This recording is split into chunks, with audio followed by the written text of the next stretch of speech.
მინდა ვისაუბრო ავეჯისთვის კიდევ ერთ-ერთ მნიშვნელოვან პარამეტრზე თუ ყველა და პროდუქცია თუ ყველაზე მნიშვნელოვანზე არა, ეს არის ფილა. ეს არის მერქანბურბუშელოვანი ფილა, ჩვენთვის გავრცელებული ტერმინოლოგიიდან გამომდინარე, ყველასთვის უფრო ცნობილი როგორც DSP.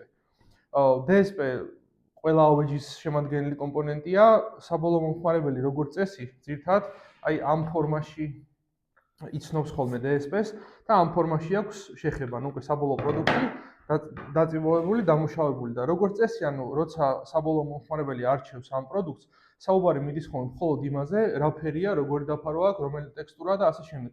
მის შიგნით რა ხდება და შიგთავსი როგორი აქვს, ეს ნაწილი როგორც წესი ყურადღების მიღმა რჩება. არადა საბოლოო ჯამში რომ მივიღოთ კარგი ავეჯი, მყარი, ეკოლოგიურად სუფთა, უსაფრთხო ჩვენი ოჯახისთვის და შვილებისთვის, ავეჯი, რომელიც გრძელვადიანად გვემსახურება და დროზე იქნება გათვლილი, აი ამ ყველა პარამეტრისთვის DSP-ს და მის შემადგენლობას ძალიან დიდი მნიშვნელობა აქვს და ეხლა ნელ-ნელა გაჩვენებთ, აგიხსნით, ზოგადად რისგან შედგება DSP, რა კომპონენტებს და რა პარამეტრებს შეიცავს, როგორი უნდა იყოს კარგი, როგორი არ უნდა იყოს და ასე შემდეგ. მე უკვე სხვა რაღაც პარამეტრები კიდევ შევადაროთ.